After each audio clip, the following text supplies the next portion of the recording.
First things first, gentlemen. NFL free agency. Let's get into it a little bit. It was today. This is Wednesday the 9th. It was 1 p.m. Pacific. Is that right? I believe the free agency period opened. You've got no money in your wallet, and yet you're looking in there for money. Well, you weren't a big spender. I wasn't a big spender. No. Let's get some early free agency impressions, guys. Not a lot of people moved in the last 24 hours. Is this the first year that they've done that pre-negotiating period? Like they started it on Monday, and you were allowed to negotiate with guys who might hit free agency. I can't remember if that was the case in years past, but yeah, there was a ton of deals announced, like where it wasn't necessarily tampering, but you could talk to the guys and get deals. Not if you're the Chiefs. Well, clearly, but again, that was last year. They got hammered for it last year, so maybe this year they instituted this little tampering period where it was okay to do it. But Andy Reid should have used them timeouts. But it's been nuts. The salary cap went up $10 million, so guys are just getting ridiculous amounts of money. And I'm not saying like, hey, if someone's going to pay you that much, get it, take it. But like all these, I'd like to see how many of these contracts actually like end up finishing out, because a lot of them are probably front loaded. Sure. And they're going to be like, okay, well, I've got you for a couple years, and now you're really not worth the money that we were paying you, so I can drop you and save a few bucks.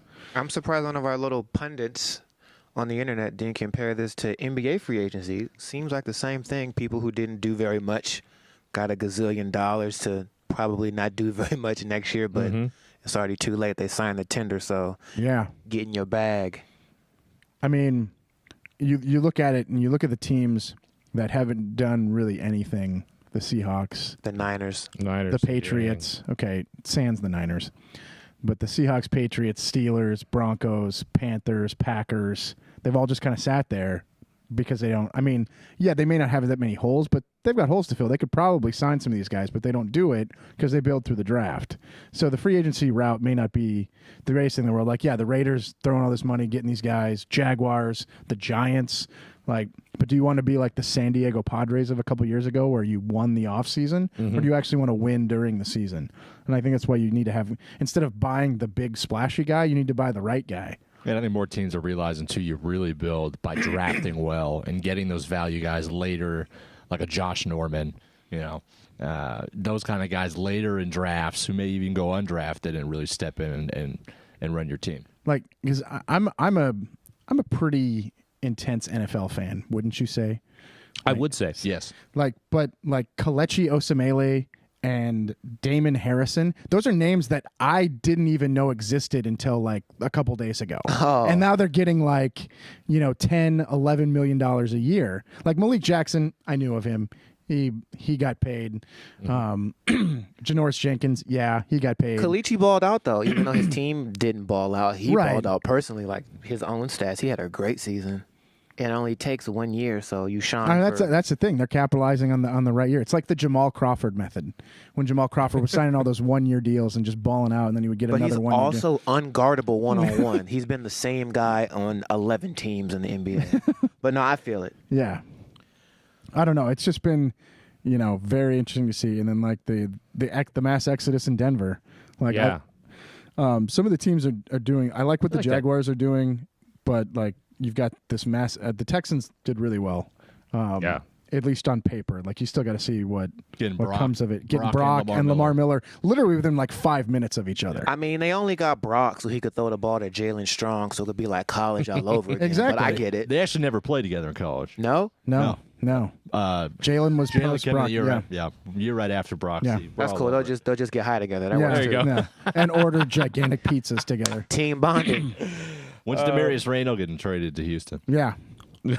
I mean, Packers, if y'all don't want him, it's up in the air. No, but I mean, the thing about the Broncos is that, hey, these guys all got the rings. So now it's like, hey, all right, Now go get paid. I got my Get chip. in your bag. Yeah. Check. Yeah. Did you see Elway's jab though? What do you say?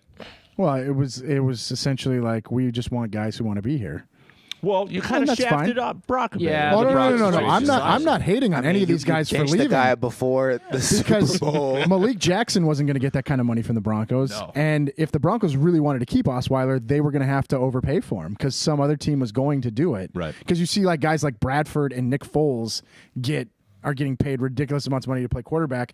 Osweiler is essentially them or even better. Like, he deserves what he got, and if the Texans want to give it to him, by all means, get your money. So who do you guys think Denver gets now at quarterback? Yeah, that's a good question. That was going to be the RG3, like I said.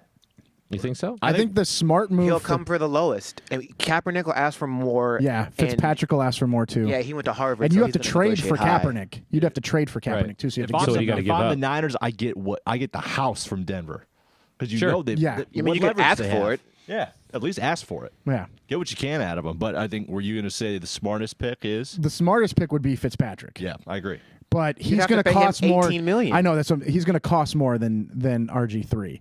I think if you're looking for a combo of both, I think you got to go with RG3. And then what they need to do is they also need to draft somebody too, not in the first round, but you need to draft like maybe a Connor Cook or a Hackenberg. Why not a Dak Prescott? Oh, I like that. mean, That would they- actually be a decent, like, Dak Prescott running the pistol. I mean, because Kubiak loves those bootlegs. Yeah. So, winners and losers here, guys. Everybody just. Off top, the biggest loser is the Dolphins. They're going to end up being the 76ers, where they're going to start telling us to trust the process. They gave they up signed- picks for Maxwell But and they didn't Kiko really, Alonso. They didn't give up they swapped first-round picks. Right. Okay, That's but, all that happened there. And But they got trash for giving up a pick. So, but is there no value to Mario Williams signing there? I No. think that sounds good, but then yeah. you talk about how he basically gave up the last part of the year. Did you in see what they Buffalo. just gave away for $97,000 million to the Giants? And then you're putting him with Ndamukong Suh on that same line. Yeah, it sounds great. But Right. in actuality, the effort could just Who knows? any given Sunday not be there. Yeah. Oliver Vernon won out of everybody. He won so bad. Yeah, because he was transition tagged. Like, he Right, was going to and have then to they come removed back it. to the And then- Dolphins. and then they took it and off. They took it off. And then he was like faux going to the Jaguars. There's that report that ESPN ran with. The fake- The fake one. And then all of a sudden he signs this $52 million guaranteed. He had, 23 sacks over the last 2 years? For $13 million more than the fake tweet was, so he really doubled up. That's insane. Like, I'm not saying he's a terrible player, but man, the Giants, I think, are probably one of my biggest losers, just because you can't spend $200 million on a defense when Eli's still your quarterback and he's going to throw 15-plus picks. But they have Vernon and Cameron Wake on the same side playing the same position, and he's a lot better than Cameron Wake, and they kept him.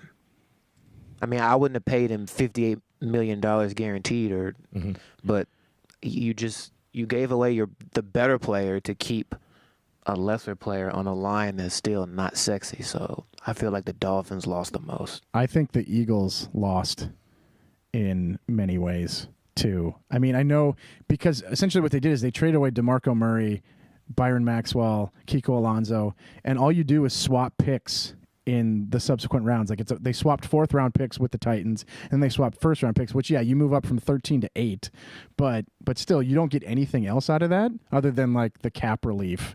And you're basically saying, oh, yeah, we really screwed up letting Chip Kelly have control of this team, so you're blowing up this team and you're trying to rebuild again. Oh, and then you save that money and you give it to Bradford and Chase Daniel.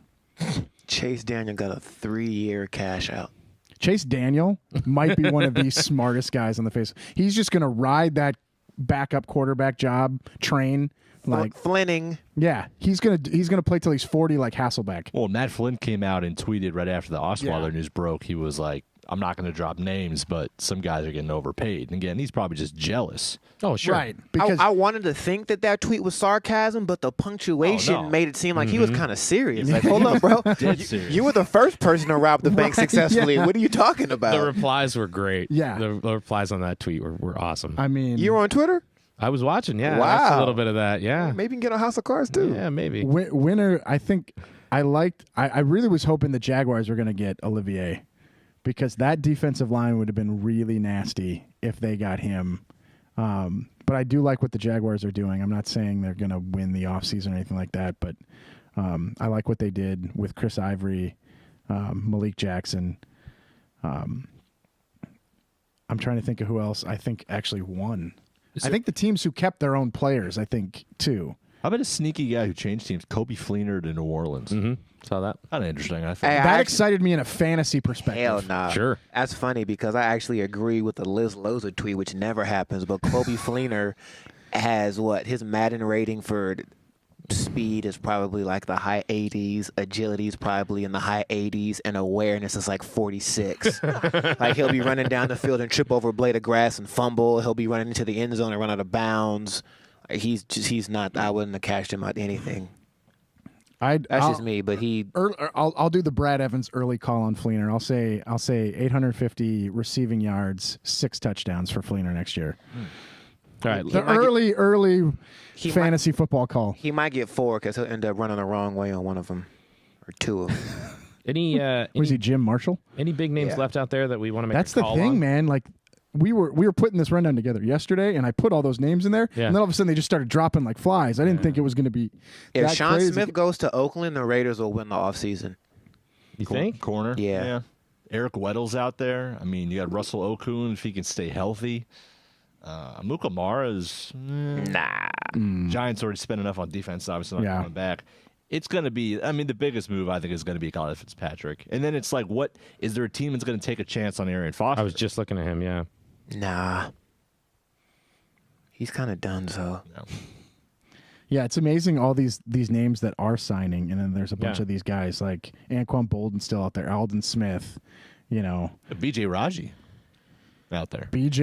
That dude is just his Boston decline. College's own. Yeah, he was the number 9 pick or number 11 pick, something like that, which is nasty for. Yeah, I kind of hope the Niners go get Ladarius Green for another tight end. It don't matter who y'all got. Do you know who your coach is? It's a wrap. Yeah, that's true. We'll see. They could put you in the game, Dan. It still wouldn't work. Dan can run the option. Yeah. Until Chip Kelly called a play that just got Dan totally annihilated for no reason in pure Chip Kelly fashion, and he just stares at Dan. Have you ever seen Dan try to chase down his kid? Like he's got a little. You'd have to give up all that coffee. He's got a better Madden agility rating than Kobe Fleener. Is that part of the combine? Stick Jaden in front of you and stick some piece of candy at the other end, and you can chase him down the fastest. That'd be funny. I'd enjoy that. We should tape that, Dan. Yeah. Next year when we go cover the combine, we'll bring the little tyke and we'll have him do the combine. We'll bring Jadon and Callan.